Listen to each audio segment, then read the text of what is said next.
¿Qué tal amigos? Bienvenidos una vez más a Ya Películas. Lo cierto es que Gladiator 2 ya es una realidad. Tenéis la crítica aquí abajo en el canal que hicimos conjuntamente con mi compañero Uriol y hemos aprovechado este boom mediático enorme que hay sobre Gladiator, que nos encanta, para dedicarle un back to review a la primera, a la película que empezó todo esto, Gladiator del año 2000.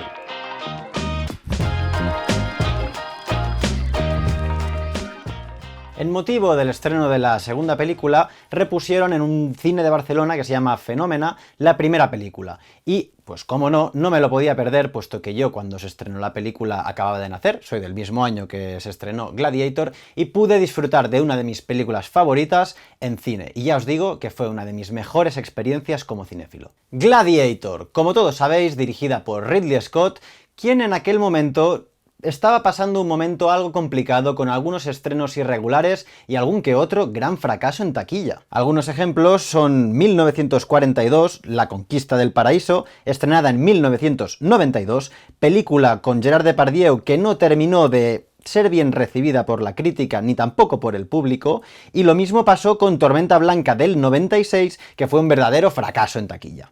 De hecho, debido a todos estos fracasos que estaba teniendo el director, hubo quienes empezaron a decir que él no era el director ni de Alien ni de Blade Runner, y que las había dirigido otra persona. Gladiator sería el resurgir de las cenizas del director británico. Pero vayamos por partes. Veamos cómo estaba el panorama cinematográfico de aquellos años. Los 90 se caracteriza por ser una década con cierta escasez creativa en lo que se refiere al cine comercial. El cine independiente estaba en un muy buen momento.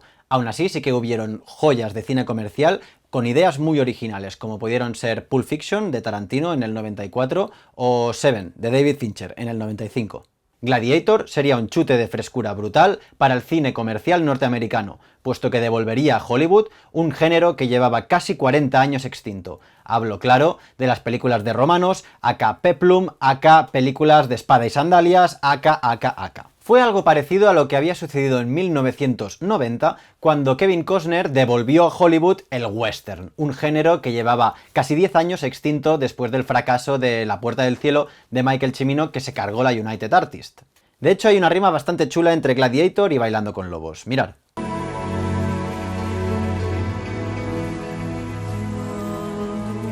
Ya está, ya paro con Kevin Costner y con Bailando con Lobos.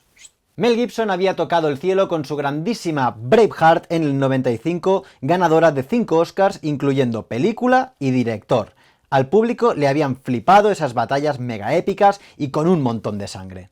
El éxito de Braveheart fue clave para la concepción posterior de Gladiator, dos películas que son muy parecidas en su esquema narrativo, en sus personajes, etc. Personalmente me es imposible elegir una de las dos, de verdad, no sé elegir cuál de las dos me gusta más, pero si apoyáis el vídeo y le dais mucho amor, es posible que os traiga una comparativa entre las dos películas en que al final del vídeo me decante por una. Yo ahí lo dejo. Volviendo a Gladiator, que me voy de tema, en aquel momento, aunque hoy en día parezca una locura, Gladiator apuntaba que iba a ser un tremendo fracaso. Todo el mundo coincidía en que no iba a ser una buena película, porque como os digo, ni Ridley Scott estaba en el mejor momento de su carrera, ni el peplum era un género que estuviese de moda. Además, los protagonistas que iban a hacer la película no eran actores muy consolidados. El más consolidado era Russell Crowe, que lo habíamos conocido en LA Confidential y en El Dilema, pero Connie Nielsen y Joaquin Phoenix eran prácticamente desconocidos. Además, la película tampoco se basaba en un bestseller que traería un montón de lectores que querían ahora ver la película. Ya os digo, aunque parezca una locura, Gladiator fue un experimento en toda regla. No obstante, Gladiator terminó siendo un tremendo éxito a nivel de crítica y de taquilla. Costó un poco más de 100 millones de dólares y ha recaudado hasta la fecha 460 millones de dólares. ¡Boom! A nivel de premios también fue una verdadera locura. Se la nominó a 12 Oscars, de los que se llevó 5, incluyendo Mejor Película y Mejor Actor Principal para Russell Crowe. Una pena, en mi opinión, que no le dieran el Oscar ese año a Ridley Scott, porque siento que realmente ese año se lo merecía. Y sí, amigos, Gladiator también es una película importante para la historia del cine, puesto que fue la película que revitalizó la carrera de Ridley Scott, revivió un género casi extinto como era el peplum, y fue la causante que el género de cine bélico, histórico, épico se convirtiera en el género principal del cine comercial de los siguientes años. Repasamos algunos ejemplos. El último samurái del 2003 con Tom Cruise, Troya, película plagada de estrellas del 2004 con Brad Pitt y Orlando Bloom, El reino de los cielos del propio Ridley Scott en 2005, ahí repetiría Orlando Bloom, 300 de Zack Snyder del 2006, la serie Spartacus, Sangre y Arena del 2010 y un larguísimo etcétera. Los romanos también se colarían en el género de espada y brujería, con títulos como por ejemplo La Última Legión del 2007. Gladiator también dio pie a un montón de videojuegos, como por ejemplo la mítica saga Imperium iniciada en el año 2002. Queda claro entonces que Gladiator es también una película que ha calado y muy fuerte en la cultura popular. Escenas como la mítica de Me llamo Máximo Décimo Meridio ya son parte del imaginario colectivo. Es una película que la mayoría hemos visto y que casi todo el mundo adora. El proyecto arranca en el momento que los productores le enseñan a Ridley Scott este cuadro, para proponerle dirigir una película que iría sobre romanos. Ridley Scott quedó impresionadísimo con la imagen del cuadro y decidió aceptar el proyecto. La idea parte de David Franzoni, un guionista que después de leer la novela Los que van a morir, se inspiró para escribir el guión de lo que sería una película muy enfocada a una trama de venganza. La película la terminaron escribiendo 3 guionistas. Al poco tiempo se incorporaría John Logan, quien se encargó de escribir la parte central de la película y añadió algunos diálogos a la parte del inicio. William Nicholson fue el último guionista en incorporarse al proyecto y es quien sugirió la idea de tratar todo este tema de la vida después de la muerte, etc. Es lo que para mí dio en el clavo para el éxito de la película, a nivel de historia, claro. El resultado final fue una especie de remake, entre comillas, de la película de Anthony Mann de 1964 titulada La caída del Imperio Romano, pero con grandes ecos de la Odisea de Homero, puesto que el personaje de Máximo tiene muchos puntos en común con Ulises, el protagonista de la Odisea, puesto que los dos son héroes que han de superar una serie de pruebas para poder llegar a su casa y reunirse con su familia, que es el principal objetivo de los dos héroes en estas historias. Y todo ello a la vez con un marco de tragedia shakespeariana, porque Gladiator sí que tiene un alto componente dramático, que cuando se encuentra con toda esta parte espiritual, vamos a llamarle, de la vida después de la muerte, etc., generaban un clímax emocional precioso que era capaz de conmover a cualquier espectador. Pero lo que en ningún caso quiso ser nunca Gladiator es un documental de historia. Lo digo para todos aquellos que atacan a la película por culpa de sus incoherencias históricas. Yo de hecho me acuerdo una vez que estaba de colonias en unas ruinas de romanos, unas ruinas de verdad, ¿no? Y la profesora pues era una experta en historia de Roma. Y empezó a cagarse en la película y a destrozarla por sus errores históricos. A mí esto me sentó bastante mal, ¿no? Yo desde aquí te digo que espero que ya hayas entendido que Gladiator no es un documental de historia o una clase de historia para aprender, sino que es un espectáculo visual para entretener al espectador. Aún así, se contó con ayuda de la profesora de latín Kathleen Coleman, profesora en Harvard, para conocer un poquito mejor el contexto histórico. Pero hablemos un poco del director, de Ridley Scott, director que si algo se le da bien es lo de recrear y crear nuevos mundos. Ya lo habíamos visto con Alien y con Blade Runner, dos películas que renovaron por completo la estética visual del género de ciencia ficción. De igual forma, el director renovaría ahora a nivel visual la imagen de la antigua Roma, muy distinta a todo lo que habíamos visto en las películas del Hollywood clásico, con una iluminación mucho más onírica y mucho más irreal, de ensueño, ¿no? Muy acorde con lo que dicen en la película constantemente de Roma era un sueño. Había un sueño que era Roma, y se hará realidad. Aún así, la película seguía conservando elementos de las películas de romanos más clásicas, como puede ser, por ejemplo, la religión, que ahora estaba transformada en una espiritualidad relacionada con todo esto de la vida después de la muerte, etc. Aún así sí que hay planos en la película con un cierto componente religioso. Ahí está el plano de Máximo al final con los brazos en cruz, que de algún modo nos representa el carácter mesiánico que tiene el personaje, porque al final Máximo viene a ser el salvador de Roma, ¿no? Como dice Lucio. Aún así, ya no era la imagen de Jesucristo directa que habíamos visto en los peplum clásicos, como por ejemplo en Ben-Hur. Pero donde sí que fue realmente innovador Ridley Scott fue en todo lo referente a lo visual, ¿no? Ahora a continuación iremos repasando los distintos aspectos técnicos para ver todo esto en detalle. Fijémonos, por ejemplo, en la iluminación de la fotografía de John Mathieson, que le da constantemente este aura onírica a la antigua Roma. Constantemente las iluminaciones parecen muy irreales, como os digo, y que vienen como del más allá. Todo esto crea así una atmósfera que le va muy bien a todo el mensaje de la película ¿no? De la vida tras la muerte, etc. Muy interesante también todo el uso que hace de los tonos y de los colores, utilizando por ejemplo el color azul para relacionarlo con la muerte. Fijaos, azul es la luz que baña el campo de batalla en Germania, región que está a punto de ser aniquilada por el fuego del Imperio Romano. Todo allí es azul, salvo claro, el fuego romano, contrario al tono azulado del bosque, ya que representa la irrupción del nuevo propietario en esas tierras, Roma. Azules son las armaduras de los gladiadores que supuestamente van a morir en la batalla de Cartago.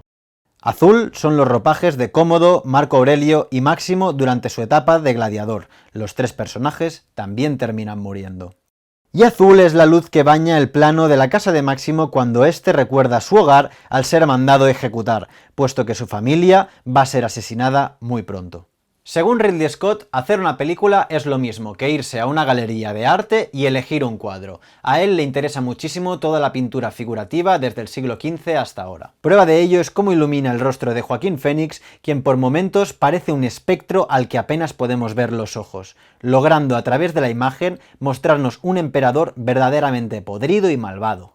Para las escenas de interiores, como los aposentos de Máximo, se inspiraría en la Barry Lyndon de Kubrick, aunque a diferencia de Stanley Kubrick, Scott buscaba una puesta en escena mucho más mística y onírica que historicista. Aún así, la imagen sí que seguía conteniendo cierto realismo, fruto de no usar apenas luz artificial que reforzara las velas. Kubrick fue un director súper influyente en el cine de Ridley Scott. De hecho, en su penúltima película, Napoleón, Scott volvió a la Barry Lyndon de Kubrick como referencia para iluminar los salones del Palacio Real. Luego hablaremos más de Kubrick porque mola bastante. Con el diseño de arte pasa algo muy parecido a la fotografía. Es una ambientación muy cuidada, pero que en ningún momento pretende ser arqueológica, sin dejar nunca de buscar un realismo en la imagen. Las armaduras, los ropajes, las manos y los rostros de los personajes están sucias y desgastadas. Se cuidó mucho el detalle para que los legionarios y los gladiadores pareciese que realmente llevaban días combatiendo. Para que os hagáis una idea, la referencia que dio Ridley Scott para representar a los legionarios del inicio de la peli fue que tenían que parecer veteranos de Vietnam. De este modo, se alejaron del aspecto que tenía el vestuario en las películas épicas clásicas, con armaduras brillantes e impolutas. Los únicos que sí vestían ropas limpias y armaduras relucientes son los que representan el poder, o séase, la familia real y la guardia pretoriana. Todo estaba cuidado al máximo detalle, y Jenny Yates se llevó su merecidísimo Oscar por este grandísimo trabajo que hizo en el vestuario. Y hay detalles muy interesantes en el vestuario que tienen cierto componente narrativo, como pueden ser, por ejemplo, los cipreses que salen en la armadura de Máximo, que hacen referencia a su hogar, ¿no? A ese camino de cipreses que hay hasta la puerta de su casa. Es un ejemplo más de lo muy cuidado que estaba cada detalle en esta película. Pero, ¿y los efectos visuales? Gladiator, para mí, se estrena en el mejor momento de los efectos visuales de toda la historia del cine, puesto que es el momento en que el CGI se usaba de una manera súper controlada, empezaba el CGI por aquel entonces, y se usaba de una manera súper controlada conjuntamente con los efectos analógicos, es decir, extras, fuego, etc. De hecho, yo recuerdo la primera vez que vi la primera batalla de la película, que me quedé completamente flipado pensando, ¿cómo rayos han conseguido esta gente esta maravilla? Es realmente increíble. Yo, sinceramente, creo que es una de las, si no la mejor, estamos probablemente ante la mejor batalla épica histórica ambientada en la antigüedad que nos ha regalado el cine. Probablemente, ¿cómo lo veis vosotros? Para el fuego de la batalla construyeron toda una serie de conductos de gas en un bosque que iba a ser deforestado y quemaron el bosque entero de arriba abajo para la batalla. Increíble.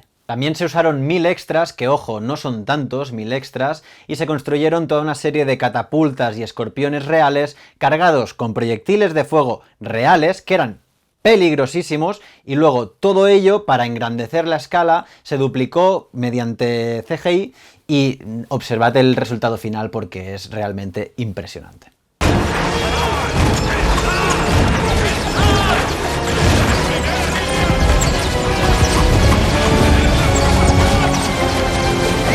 ¡Mantened la posición!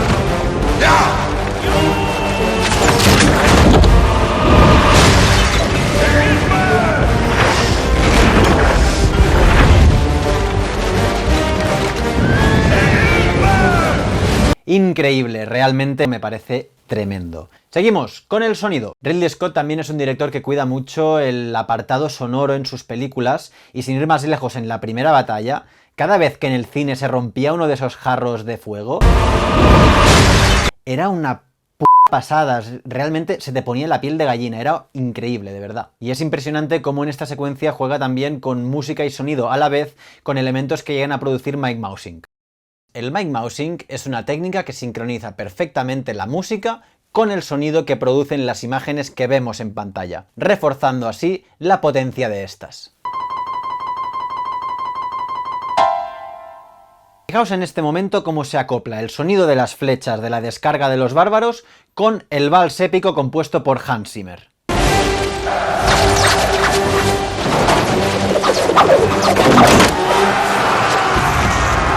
Ridley Scott, al igual que John Ford, es un director que sabe perfectamente cómo ir a la parte más emocional de las películas mediante las imágenes. De ahí que Gladiator tenga un cierto carácter fordiano muy interesante. Lo vemos cuando Máximo coge arena antes de los combates. Ese es el contacto del personaje con su hogar, con la tierra que él labra. Otro ejemplo de este aire fordiano que tiene Gladiator lo vemos en el uso que hace Ridley Scott de los paisajes durante la escena del viaje de Máximo a Hispania, logrando transmitirnos esa angustia y malestar mediante los desiertos solitarios y las tormentas amenazantes, representando de este modo la soledad y la impotencia de nuestro héroe, a la vez que la tragedia que está por venir.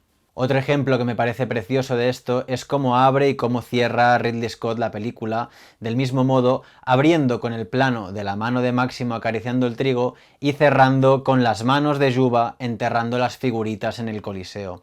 Es algo así como esa puerta que se abre y que se cierra al inicio y al final de Centauros del desierto. También es súper interesante cómo Ridley Scott le da profundidad a sus personajes únicamente mediante gestos pequeños en los que ni siquiera hay diálogo, que son solo acciones muy pequeñas de algunos personajes, pero que nos hablan mucho de cómo es el personaje. Me gusta especialmente el gesto que le hace Máximo a Quinto cuando él se acaba de quitar el casco en el Coliseo, que se reencuentran. Le hace como un gesto como así, que le indica que no le guarda ningún rencor y que aunque él ahora comande la Guardia Pretoriana, quien ha asesinado a la familia de Máximo, no le guarda ningún rencor porque él se sigue guiando, ¿no?, por esos códigos de general y le sigue guardando pues ese aprecio y sabe que Quinto no es más que un mandado de Cómodo y que únicamente pues cumple órdenes.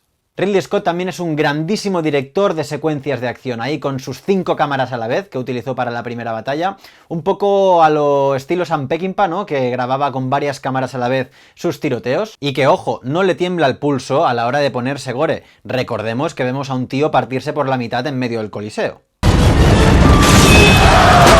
Pero atención, porque me parece que en esta película Ridley Scott hace un uso de la violencia súper inteligente. Si nos fijamos, en la primera batalla tú apenas ves sangre, ves mucho barro, ves suciedad, pero no ves gore. La primera vez que vemos sangre ahí fuerte es cuando Máximo le raja la cara al pretoriano ese que está a punto de ejecutarlo. Y eso se debe porque Máximo ya no es un general ahí. Ha dejado el general atrás y ahora ya está en el camino, pues, de la venganza, si se quiere decir, o del gladiador, mucho más sangriento, porque luego todos los combates que vendrán en el Coliseo son muchísimo más gores que la primera batalla inicial. Y me parece de verdad súper inteligente cómo aborda esto Ridley Scott. Esta violencia en ocasiones tan explícita podría ser una vez más referencia al bueno de Stanley Kubrick y a su Espartaco de 1960, película que para el momento tenía una carga de violencia gráfica bastante elevada, película. Recordemos que en la batalla final vemos cómo amputan un brazo ahí en primer plano. De hecho, fueron escenas tan violentas para el momento que se censuraron del corte que se estrenó en cines y que solo se pudieron ver en la versión restaurada estrenada en 1991. Ridley Scott tiene una manera de trabajar con actores súper libre. Él, de hecho, antes de empezar a rodar las escenas, les preguntaba a los actores cómo se imaginaban la escena. Ellos le comentaban pues su idea y si esto le gustaba a Ridley Scott, lo tiraban adelante y la escena se rodaba así. Y esto funcionó súper bien porque los actores estaban súper motivados y se comprometieron muchísimo con la película. Russell Crowe estaba tan emocionado con salir en una película de romanos que aceptó el papel por teléfono, sin siquiera leerse el guión, y luego él mismo se encargó de montar el caballo en algunas escenas de acción, como por ejemplo en la batalla de Cartago. Destacar, eso sí, el papel de Connie Nielsen, que como Lucilla está enorme en esta película, se come a Russell Crowe, se come a Joaquin Phoenix, está enorme, realmente cada vez que aparece te llena la pantalla y es impresionante. Y Joaquin Phoenix también está enorme, por supuesto, creo que le sabe dar muy bien ese aura de tipo atormentado, acomplejado, envidioso y que poco a poco se va como pudriendo por dentro al personaje de Cómodo. Trabajo también impresionante. Pero por muy bien que estén los actores, si el personaje no está bien escrito y no interesa lo suficientemente al público, la película no va a funcionar por muy bueno que sea el trabajo de los actores. Y en Gladiator hay unos personajazos increíbles, tanto principales como secundarios. Todo el arco que tiene el personaje de Máximo me parece una pasada. Es un hombre que pasa de ser general a perderlo todo, para posteriormente ser convertido en gladiador, lo cual le permitirá vengar a su familia y cumplir la última voluntad de Marco Aurelio, convirtiéndose así en el salvador de Roma a la vez que logra su principal objetivo, volver a casa y reunirse con su familia. Es simplemente cojonudo. Además es un tipo súper líder con un carisma brutal tanto en el campo de batalla como en la arena. Recordemos por favor aquella escena en que dirige al grupo de gladiadores para pelear contra las cuadrigas y que le salva la vida a todo su grupo. De hecho es un personaje con tanta fuerza que termina aportándole a la película un cierto componente de película motivacional. Si hacemos memoria, el exentrenador del Fútbol Club Barcelona, Pep Guardiola, ordenó que se pusiera a sus jugadores un vídeo en el que se alternaban imágenes de partidos del Barça con imágenes de la película Gladiator, de los gladiadores peleando en el Coliseo. Y bueno, al final los jugadores pues ganaron el partido, ¿no?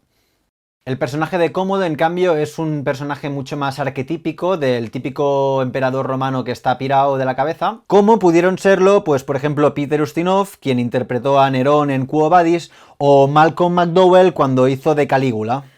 Aún así, no es una locura exagerada y caricaturesca, es un mal interno que poco a poco termina dominando la psique del personaje y que resulta muy creíble. Está muy bien utilizado además como contrapunto de Máximo, y está muy bien estudiado para que las virtudes de uno exalcen las carencias del otro, creando así un verdadero antagonista. El personaje de Lucilla también mola muchísimo, puesto que está lejos de ser la típica mujer florero de estas historias, ¿no? Como lo que era el personaje de Sophie Marceau en Braveheart, que no aportaba nada a la historia. Aquí sí que aporta y le da, en cierto modo, un aire hawksiano, ¿no? Esos personajes de Howard Hawks femeninos que tenían tanto peso en la historia y que tomaban parte de una manera pues muy principal, ¿no? En ella. Recordemos que es Lucilla quien recuerda a Máximo la última voluntad de Marco Aurelio. Punto clave en la historia, ya que es cuando Máximo comprende cuál es su verdadera misión.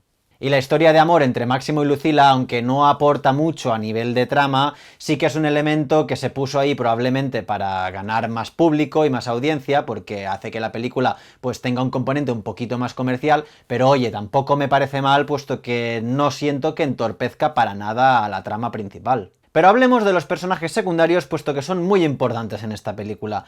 Empezamos hablando de Próximo, es el lanista entrenador de gladiadores, maravillosamente interpretado por Oliver Reed, actor británico de carácter, famoso por sus excesivas borracheras, que desgraciadamente falleció durante el rodaje de la película. Fue una verdadera tragedia. Falleció poco antes que acabara el rodaje de la película y fue un verdadero problema para la producción. Aún así, fue un portento cómo lograron resolver el final del personaje tanto a nivel de guión como a nivel de efectos prácticos. Mediante CGI implantaron algunas imágenes del actor captadas a lo largo del rodaje con algunas frases que había dicho y que no se usarían en el montaje final. Seguidamente, implantaron estas imágenes sobre algún que otro doble, consiguiendo de esta forma acabar la película sin tener que encontrar otro actor. Y ojo, porque se barajó el coger a otro actor y volver a rodar media película. Aún así, Ridley Scott apostó a tope porque no sucediera esto y porque Oliver Reed pudiera conservar su personaje. En los extras del DVD está todo explicado al detalle, es muy interesante, si os mola el tema, os recomiendo mucho que os los veáis. El personaje de Próximo es imprescindible para el desarrollo de la trama principal de la historia y del arco de nuestro protagonista. Al final, Próximo es quien hace entender a Máximo la importancia de ganarse a la plebe. Cuando Máximo se gana la plebe en el Coliseo, queda completamente blindado y protegido, evitando así que Cómodo lo pueda asesinar, lo cual será imprescindible para que Máximo alcance su principal objetivo. Y mola mucho el arco del personaje de Próximo, puesto que es un arco un tanto de redención. Fijémonos como antes de la batalla de Cartago, cuando supuestamente van a morir todos sus gladiadores, él apuesta a favor de la muerte de sus hombres, lo cual es algo bastante fuera de lo ético, ¿no? Pero cómo al final esos códigos de honor que comparte con Máximo lo acaban llevando un poco al camino de la luz cuando le ayuda a escapar sin esperar nada a cambio. Porque al final, él y Máximo comparten ciertos valores importantes como la dignidad y el honor del soldado, además de compartir una gran admiración por el emperador Marco Aurelio. Estos códigos de honor son los que hacen tomar esta decisión final a Próximo sin esperar nada a cambio. No es un porque sí, porque lo conviene el guión. Está muy bien trabado todo ello. Y ahora hablemos un poco de Suba, quien también nos vuelve a remitir a Espartaco con el personaje mítico de Woody Strode, y que es un personaje importantísimo también para la trama principal y uno de mis favoritos. Suba actúa como una especie de ángel de la guarda de Máximo, puesto que mantiene su fuerza espiritual mediante esas conversaciones sobre el más allá, evitando que así Máximo se pierda en la brutalidad. La frase mítica que se repite varias veces es el leitmotiv espiritual que guiará toda la trama de la película. Volveremos a vernos. Pero aún no. Aún no. Todos los personajes, como hemos visto entonces, conectan perfectamente con la trama principal y con el desarrollo de nuestro protagonista, haciendo así un guión casi perfecto. La película también tiene un ritmo excelente que no cae en ni un solo momento y están muy bien equilibradas las escenas de diálogo con las escenas de acción.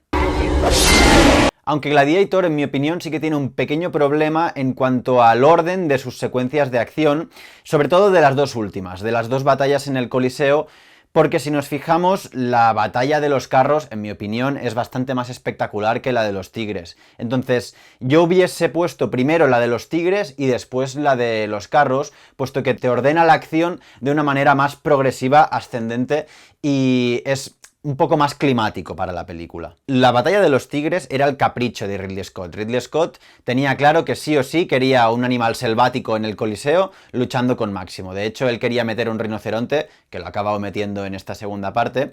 Y esto yo pienso que le hizo perder un poquito la visión de cuál de las dos batallas era la más espectacular. Hablo de una apreciación personal. Esto me lo he inventado yo, ¿eh? No sé si fue así. Pero yo creo que igual al encapricharse un poquito con lo de los animales y tal, no supo ver que la verdadera espectacularidad estaba más en la batalla de los carros que la de los tigres. Esto es una teoría mía conspiranoica contra Ridley Scott.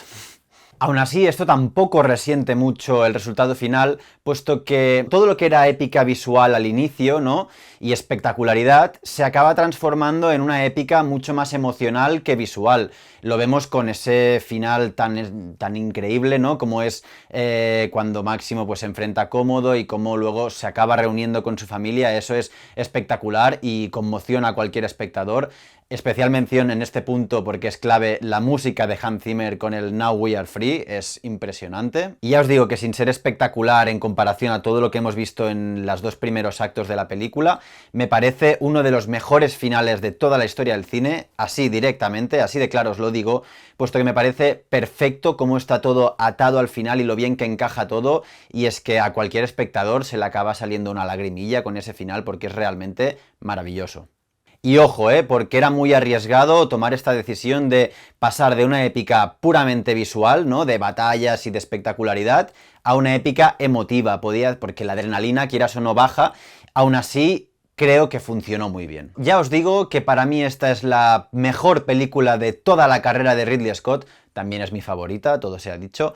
Pero si nos lo miramos de manera objetiva, pienso que en ningún caso de todas sus otras películas han confluido también un guión sólido y muy bien trabado, con una puesta en escena a nivel visual espectacular.